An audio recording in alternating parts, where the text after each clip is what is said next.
Hello friends, welcome to विज्ञान तक। Friends, यह कक्षा 11 के बायोलॉजी का क्लास चल रहा है। अध्याय नंबर है 21 और अध्याय का नाम है तंत्रिकीय नियंत्रण एवं समन्वय। फ्रेंड्स, मैंने इस चैप्टर का 4 वीडियो पहले ही बना दिया है। अगर आपने ये सभी वीडियो नहीं देखे हैं तो ऊपर आपको यहाँ आई बटन पे या फिर नीचे डिस्क्रिप्शन में लिंक मिल जाएगा, वहां से जाकर के आप उन्हें देख सकते हैं ताकि आपकी तैयारी बिल्कुल बेहतर हो सके और आप इस वीडियो को बहुत अच्छे से समझ पाए। तो चलिए बिना किसी देरी के इस वीडियो को शुरू करते हैं। आज मैं आपको बताने वाला हूँ प्रतिवर्ती क्रिया और प्रतिवर्ती चाप के बारे में। ठीक है, तो चलिए शुरू करते हैं। जब हमारे शरीर का कोई अंग अत्यधिक गर्म, ठंडी, नुकीली वस्तु या जहरीले अथवा डरावने जानवर के संपर्क में आता है तो उस अंग को अचानक हटा लिए जाने को आपने अनुभव किया होगा। बिल्कुल, आपने देखा होगा, हम लोग तो सपनों से भी डर जाते हैं। आप भी देखे होंगे सपने में अचानक डर करके उठ जाते हैं। इसके अलावा अगर आपका हाथ कहीं किसी गर्म वस्तु पे छू जाए या ठंड लग रही हो या कहीं नुकीली वस्तु पे हो, कहीं पे भी कोई खतरनाक जानवर हो तो अचानक हम लोग उस पर रिएक्ट करते हैं। अगर किसी गर्म वस्तु पे हाथ पर पड़ा है तो वहां तुरंत हाथ हटाते हैं। आखिर यह किस क्रिया द्वारा होता है? ठीक है, किस क्रिया द्वारा होता है? ये होता है सब प्रतिवर्ती क्रिया कहलाती है। अनुभव की संपूर्ण क्रियाविधि एक अनैच्छिक क्रिया है जो कि परिधीय तंत्रिकीय उद्दीपन के फलस्वरूप केंद्रीय तंत्रिका तंत्र के विशेष भाग की अनुपस्थिति में होती है। प्रतिवर्ती क्रिया कहलाती है। अब देखिए, इसमें इस चीज को समझिए आप। देखिए, ये जितनी क्रियाओं का मैंने बात किया, जैसे गर्म लग रहा हो, ठंडी लग रही हो, नुकीली वस्तु में आप छू जाएं, जानवर के संपर्क में आ जाएं, इन सभी स्थिति में आप उस पर रिएक्ट करते हैं और तुरंत उससे दूर भागने की कोशिश करते हैं। ये सभी क्रियाएं अनैच्छिक क्रिया कहलाती है। ये सभी क्रिया क्या कहलाएगी? अनैच्छिक क्रिया कहलाएगी। और इन अनैच्छिक क्रियाओं को नियंत्रित करने के लिए हमारा परिधीय तंत्रिकीय तंत्र उद्दीपन करता है और इसके फलस्वरूप केंद्रीय तंत्रिका तंत्र का विशेष भाग इसमें भाग नहीं लेता, मतलब केंद्रीय तंत्रिका तंत्र इसमें भाग नहीं लेता है। ठीक है, इसको प्रतिवर्ती क्रिया कहते हैं। इसको आसानी से समझिए। देखिए, वे सभी क्रियाएं जो अनैच्छिक होती हैं और उनका नियंत्रण मेरुरज्जु द्वारा किया जाता है उसे प्रतिवर्ती क्रिया कहते हैं। या फिर ऐसे कहिए, वे सभी अनैच्छिक क्रियाएं जिनका नियंत्रण हमारे मेरुरज्जु के द्वारा किया जाता है उसे प्रतिवर्ती क्रिया कहते हैं। जैसे आपको गर्मी लग रही हो, ठंडी लग रही हो या फिर किसी नुकीले वस्तु पे आपके हाथ चला गया हो तो आप तुरंत जो हाथ हटाते हैं वह उसमें आपके दिमाग का कोई रोल नहीं होता है। उस समय आपका केवल जो मेरुरज्जु होता है, रीढ़ की हड्डी होती है जिसके अंदर मेरुरज्जु होता है, वही प्रमुख भूमिका निभाता है और आपके अंग को वहां से दूर करता है।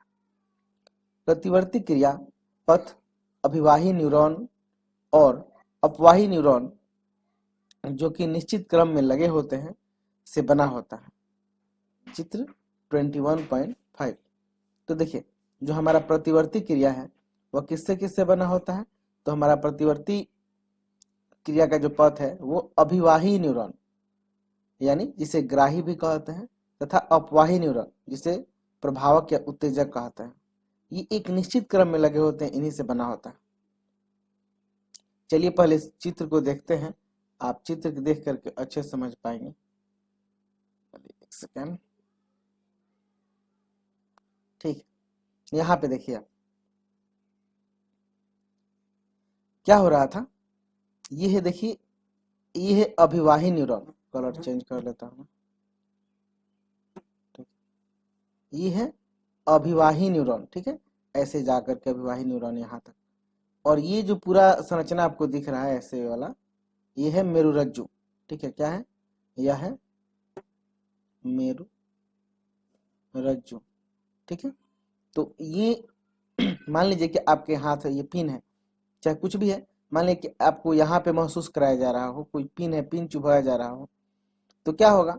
ये जो ग्राही न्यूरॉन होंगे, सबसे पहले तो मांसपेशी उसको ग्रहण करेंगी और उसको ग्राही न्यूरॉन को देंगी। ये न्यूरॉन उस सूचना को ले जाएगा आपके मेरुरज्जु तक।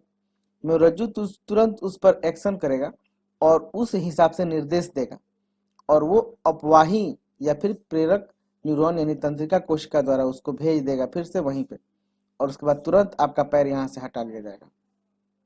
ठीक है, तुरंत आप यहाँ से अपना पैर हटा लीजिएगा। तो देखिए, इन पूरे नियंत्रण में मस्तिष्क का कोई रोल नहीं है, सारा कुछ क्या होता है, मेरुरज्जु से होता है। ठीक है, अभिवाही न्यूरॉन संवेदी अंगों के संकेत ग्रहण करके पृष्ठ तंत्रिकीय मूल द्वारा केंद्रीय तंत्रिका तंत्र में आवेगों का संप्रेषण करता है। प्रभावक यानी प्रेरक न्यूरॉन तब संकेतों को प्रभावी अंगों तक पहुंचाती है। इस प्रकार उद्दीपन और प्रतिवर्ती क्रिया मिलकर प्रतिवर्ती चाप निर्धारित करते हैं, का निर्माण करते हैं, जैसा कि दी गई रिफ्लेक्स में प्रदर्शित किया गया है।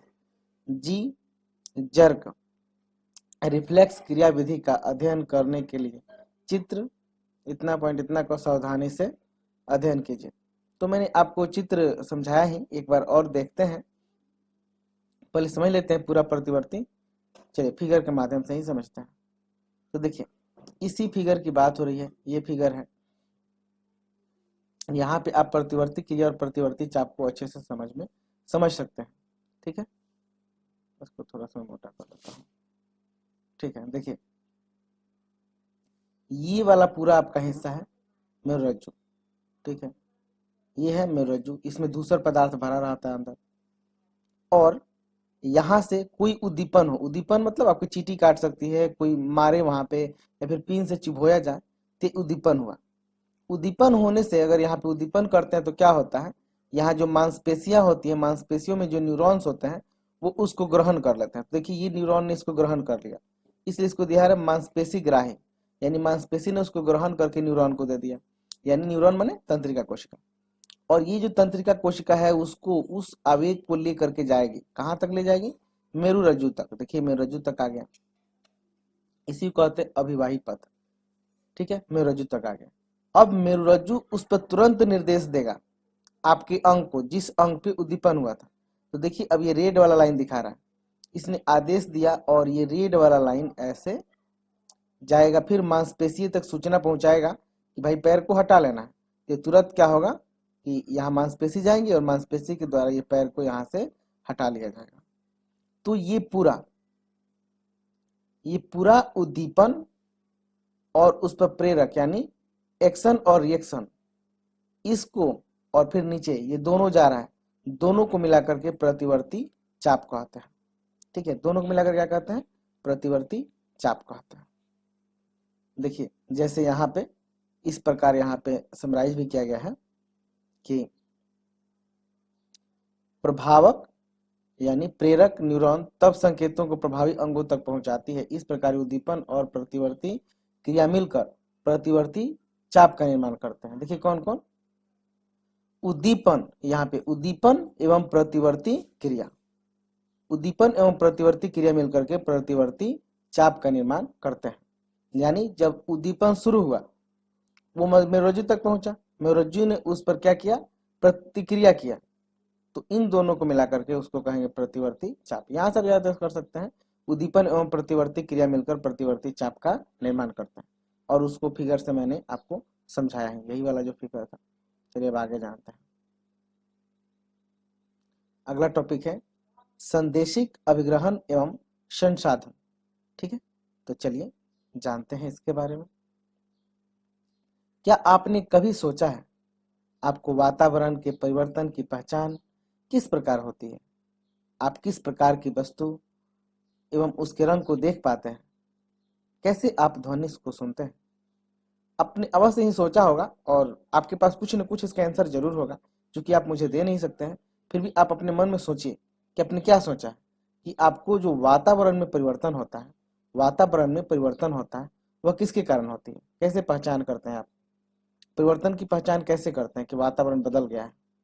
दूसरा है, क्या आप उसके वस्तु और उसके रंग को कैसे देखते हैं? और तीसरा प्रश्न है कि आप ध्वनि को कैसे सुनते हैं? इसका आंसर आप मन में सोच लीजिए। चलिए अब हम लोग आगे जानते हैं। संवेदी अंग सभी प्रकार की वातावरणीय बदलावों का पता लगाकर समुचित संदेशों को केंद्रीय तंत्रिका तंत्र को भेजते हैं, जहां सभी अंतर क्रियाएं संचालित व विश्लेषित की जाती है। अब जो हमारे शरीर में संवेदी अंग है ना, वही संवेदी अंग क्या करती है, बाहर की सारी सूचनाओं को इकट्ठा करती है और उन सूचनाओं को हमारे मस्तिष्क तक पहुंच भेजती है, या फिर कहें केंद्रीय तंत्रिका तंत्र तक भेजती है। और वहां पे फिर उनका विश्लेषण होता है और विश्लेषण के आधार पर यह पता लगाया जाता है कि वातावरण कैसा है। इसके बाद संदेशों को मस्तिष्क के विभिन्न भागों या केंद्रों तक भेजा जाता है। इस प्रकार आप वातावरणीय बदलावों का अनुभव कर सकते हैं। ठीक है, तो जितने हमारे शरीर में संवेदी अंग है, जैसे त्वचा हो गया, ठीक है, नाक हो गया, इससे आप ऑक्सीजन लेते हैं अंदर, या फिर आंख हो गया, इन सभी संवेदी अंग हैं। इनके द्वारा अनेकों सूचनाएं ली जाती हैं। इन सूचनाओं को केंद्रीय तंत्रिका तंत्र तक भेजी जाती है। फिर मस्तिष्क इनको अलग अलग भागों में भेज करके इनका विश्लेषण करता है और विश्लेषण के बाद हमें पता चलता है कि वातावरण में वास्तव में बदलाव हुआ है या नहीं हुआ है, और हुआ है तो किस प्रकार का हुआ है। हम वस्तुओं को अपनी नासिका द्वारा सूंघते हैं, जीभ द्वारा स्वाद की पहचान करते हैं, कान द्वारा सुनते हैं तथा आंखों द्वारा देखते हैं। तो ये तो सब आप जानते ही हैं। आगे जानते हैं, नासिका में श्लेष्म आवरण युक्त संवेदन ग्राही होते हैं जो गंध का संवेदन करते हैं। अब जो हमारा नासिका है, यानी नाक के अंदर वाले जो छिद्र हैं, उसमें श्लेष्म से युक्त संवेदी आवरण संवेदना ग्राही क्या होते हैं, आवरण होते हैं, यानी पतली झिल्ली होती है। ऐसे आप समझ लीजिए कि जो हमारे नासिका में क्या होता है, एक पतली झिल्ली होती है जो संवेदनशील होती है, मतलब उसको क्या करती है, उसमें संवेदना उत्पन्न होती है, वह गंध की पहचान कर सकती है। इन्हें घ्राण ग्राही कहते हैं।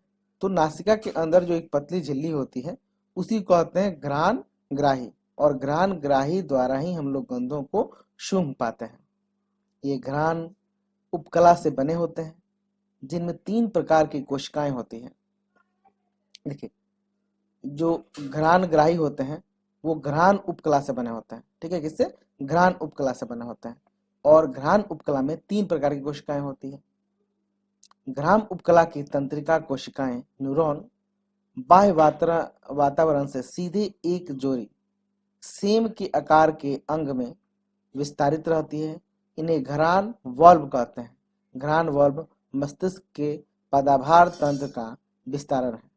अब यहाँ पे नोटिस कीजिएगा, इस चीज को जरूर याद रखिएगा कि जो घ्राण उपकला उत्तक है या घ्राण उपकला है, उसमें 3 प्रकार की कोशिकाएं होती है। और इसमें से जो घ्राण उपकला की तंत्रिका कोशिका होती है वह बाह्य आवरण से सीधे जुड़ी होती है। कैसे, सेम के बीज के आकार की होती है और जो बाहर तक फैली होती है, उसको कहते हैं घ्राण बल्ब। ठीक है, और घ्राण बल्ब से ही मस्तिष्क का संपर्क होता है पूरा। नासिका यानी ग्रहांग, नासिका को ग्रहांग भी कहते हैं। नासिका तथा जीभ दोनों ही विलेय रसायनों की पहचान करते हैं। याद रखिएगा कि चाहे हमारा नासिका यानी नाक हो, नाक के अंदर वाले जो पार्ट है वो, या फिर जीभ हो, दोनों विलेय रसायनों की ही पहचान करते हैं, मतलब ऐसे रसायन जो घुल चुके हों। स्वाद तथा घ्राण की रासायनिक संवेदन क्रियात्मक रूप से समान है तथा परस्पर संबंधित है। जो हमारे सूंघने की शक्ति है या फिर टेस्ट करने की शक्ति है, सूंघने की शक्ति हो या फिर टेस्ट करने की शक्ति हो, वो सभी रासायनिक संवेदना द्वारा ही होती है। ये दोनों एक दूसरे के समान भी हैं, मतलब एक जैसे हैं और एक दूसरे से संबंधित भी हैं। जीभ स्वास्थ्य कलिकाओं द्वारा स्वाद की पहचान करती है। अब आपके जीभ पे देखिएगा अनेक सारे स्वाद कलिकाएं होती हैं जिन्हें टेस्ट बर्ड्स कहता है। तो अनेक सारे स्वाद क्या होते हैं, अनेक सारी स्वाद कलिकाएं होती हैं। स्वाद कलिकाओं में रस ग्राही होता है। ठीक है, और जो स्वाद ग्राही होते हैं या फिर स्वाद कलिकाएं होती हैं, ये क्या होती है, रस ग्राही होती है, यानी ये न्यूरॉन, ये केमिकल्स को, रसायनों की पहचान कर सकती है। आहार अथवा पेय पदार्थ के प्रत्येक स्वाद के साथ मस्तिष्क स्वाद कलिकाओं से प्राप्त विभेदक निवेश का समाकलन करता है और एक सुरुचिकर अवगमन अनुभव होता है। अब हमारा जो मस्तिष्क है ना, वह क्या करता है, स्वाद को महसूस करता है। किसके द्वारा, स्वाद कलिकाओं द्वारा। ये जब हम कुछ भी खाते हैं तो स्वाद कलिकाएं उसको महसूस करती है, उसमें से जो घुलित रसायन होता है उसको टेस्ट करती है और उस हिसाब से हमारे दिमाग में वह रुचिकर अनुभव, सुरुचिकर अनुभव, मतलब अगर आप अच्छा चीज खाएंगे तो आपको बहुत ही खुशी मिलती है। जैसे आप देखिए, मान लीजिए पिज्जा खाए, डोसा खाए, इसमें बहुत आपको अनुभव मिलता है और वहीं आपके अगर जीभ पे करेला का जूस रखा जाए तो देखिए कैसे मुंह बना लेता है। तो ये सारा क्या है, हमारा दिमाग उन टेस्ट बर्ड्स के हिसाब से यानी स्वाद कलिकाओं के हिसाब से आपके मस्तिष्क में संवेदना उत्पन्न करता है, जो आपको या तो अच्छा लगता है या फिर बहुत ही मतलब बहुत ही तीखा लगता है, और उस हिसाब से आप व्यवहार करते हैं। ठीक है, अब यहाँ देखिए नीचे दिए गए भागों में आंख देखने हेतु संवेदी अंग और कान सुनने हेतु संवेदी अंग की रचना और क्रियाविधि में आपका परिचय करवाया जाएगा। यानी अब हम लोग जानेंगे आंख और कान की संरचना, उसका क्रियाविधि कैसे होता है, ये सारा कुछ। लेकिन ये देखेंगे हम अगले वीडियो में। यह वीडियो आपको कैसा लगा है कमेंट करके जरूर बताइएगा।